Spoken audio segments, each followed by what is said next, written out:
오늘 우리에게 주신 하나님의 말씀은 사무엘상 8장 1절에서 22절까지의 말씀입니다. 19절에서 22절까지의 말씀 읽겠습니다.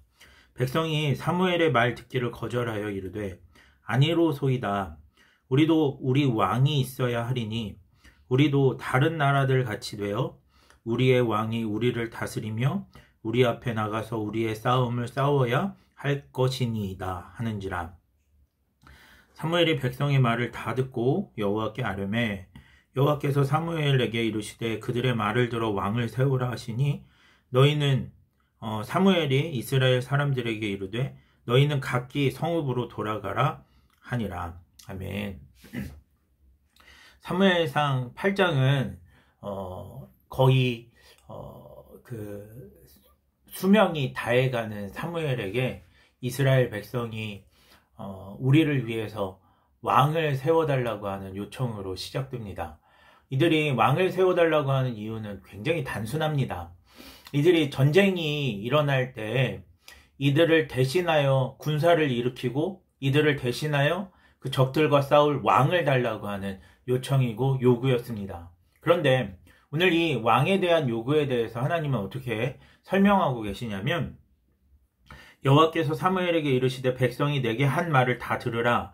이는 그들이 너를 버림이 아니요 나를 버려 자기들의 왕이 되지 못하게 함이니라 라고 기록하고 있습니다. 다시 말하면 이들의 왕을 세워달라고 하는 요구는 하나님의 왕되심을 저버리는 행위다라고 이야기하고 있습니다. 왜 왕을 요구하는 이들의 그 요청이 왕을 원하는 이들의 마음이 하나님의 왕되심을 버리는 일일까요? 굉장히 단순한데요. 이스라엘 백성이 왕을 요구하는 것은 전쟁이 일어날 때 상시적으로 그들을 위해 싸워줄 사람을 세워달라는, 싸워줄 리더를 세워달라는 그런 이유였습니다. 사실 이 왕정이 세워지기 전 이스라엘 백성은 사사제도였는데 이 사사제도는 어떤 특징을 가지고 있냐면 이스라엘이 전쟁이 일어날 때 하나님 앞에 하나님 우리를 좀 도와주십시오, 구원해 주십시오라고 기도합니다. 그러면 그 기도를 들으시고 하나님께서 한 사람을 세우셔서 그 사람으로 말미암아 그 전쟁에서 승리하도록 역사해 주십니다. 기드온이 그렇게 쓰임받았던 사람이고 삼손이 그렇게 쓰임받았던 사람입니다. 그러니까 이런 사사제도의 특징은 무엇이냐면 이들이 어려움 당할 때 하나님의 은혜를 구하여야만, 그리고 어려움 당할 때에야만 하나님의 은혜와 하나님의 역사를 경험할 수 있다라고 하는 특징을 가지고 있습니다. 반면 왕정제도는 달랐습니다. 그들이 언제든지 어떠한 상황이 되더라도 그들은 전쟁에서 싸울 준비를 항상 할 수 있었고, 그리고 그 왕으로 말미암아 어떤 상황에 처하더라도 전쟁에서 어떤 전쟁을 대비할 수 있는 그런 상시적인 전시에 대한 대비를 할 수 있었다라고 하는 특징이 있었던 것이죠. 그러니까 지금 이들이 사사제도를 넘어서 왕정제도를 요구하는 것은 마치 이스라엘 백성이 과거에 노아의 홍수를 경험하고 바벨탑을 쌓았던 것처럼 다시는 물로 세상을 심판하지 않겠다라고 하는 하나님의 약속의 말씀에도 불구하고 하나님이 혹시 물로 세상을 심판하시면 우리가 그 심판을 면할 수 있는 그런 탑을 쌓자라고 해서 바벨탑을 쌓던 것처럼 오늘 이스라엘의 왕정에 대한 요구는 이들이 하나님의 은혜가 없을 때, 또 하나님 앞에 죄를 지어서 심판을 당할 때를 대비하여서 그때라도 우리가 어떤 전쟁을 대비하자라고 하는 마음으로 왕정을 요구하는 것이었습니다. 굉장히 불손한 것이죠. 그래서 하나님은 그들이 사무엘을 버려서 사무엘의 아들들을 사사로 세우는 것을 싫어해서 왕을 세워달라고 하는 것이 아니라 하나님을 버리는 것이다. 하나님의 왕되심을 버리는 것이다 라고 이야기하고 있습니다. 그러면서 그런 인간들의 어떤 한계, 어리석음에 대해서 주님께서 충분히 이해하시고, 그리고 그러한 어리석음에도 불구하고 그들이 혹시나 하나님의 말씀을 듣고 돌이킬까 해서요. 9절 말씀에 보면 그들의 말을 듣되 너는 그들에게 엄히 경고하고 그들을 다스릴 왕의 제도를 가르치라 라고 하면서 사무엘로 하여금 왕정 제도라고 하는 것이 결국에는 이스라엘 백성으로 하여금 왕의 노예가 되게 하는 제도다. 그것이 결코 이스라엘 백성들을 위험으로부터 안전하게 하는 것이 아니라 하나님을 버리고 왕을 찾으면 결국엔 그들이 하나님의 자녀에서 왕의 노예로 그 신분이 변화되는 것이다라고 하는 경고를 하게 하십니다.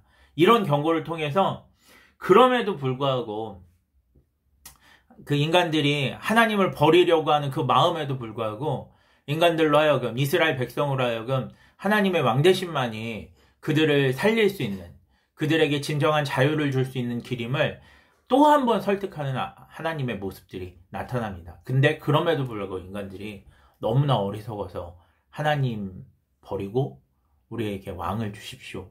왕의 제도가 우리에게는 더 적합한 것 같습니다라고 요구하고 요청하는 것.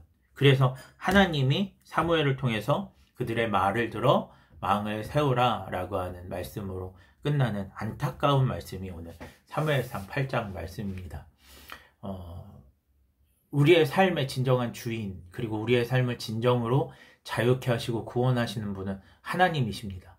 우리가 하나님의 형상인 우리가 살아있는 생명체로 또 하나님이 주시는 자유를 누리며 살아가려면 하나님의 왕되심을 인정하며 살아가야 됩니다. 오늘 어리석은 이스라엘 백성처럼 그 하나님의 왕되심을 저버리고 내 마음대로 살래요. 내 뜻대로 살래요. 나의 만족과 나의 안정을 위해서 살아갈래요 라고 하면 결국에는 그것의 결과가 나의 어떤 자유가 아니라 오히려 그것이 속박으로 나타나고 어려움으로 나타나는 것들을 우리가 생각해 볼 필요가 있습니다. 그럼에도 불구하고 하나님은 그런 인간들의 요청과 요구에 어쩔 수 없이 응하십니다. 왜냐하면 우리를 향한 하나님의 사랑이 너무 크기 때문에. 그래서 하나님은 이 왕정제도를 통한 폐해를 알매도 불구하고 이스라엘 백성들, 머리가 큰 이스라엘 백성들의 요구와 요청을 들어주십니다. 그리고 첫 번째 왕이었던 사울, 그 사울의 실패를 통해서 이스라엘의 선택이 옳지 않았다.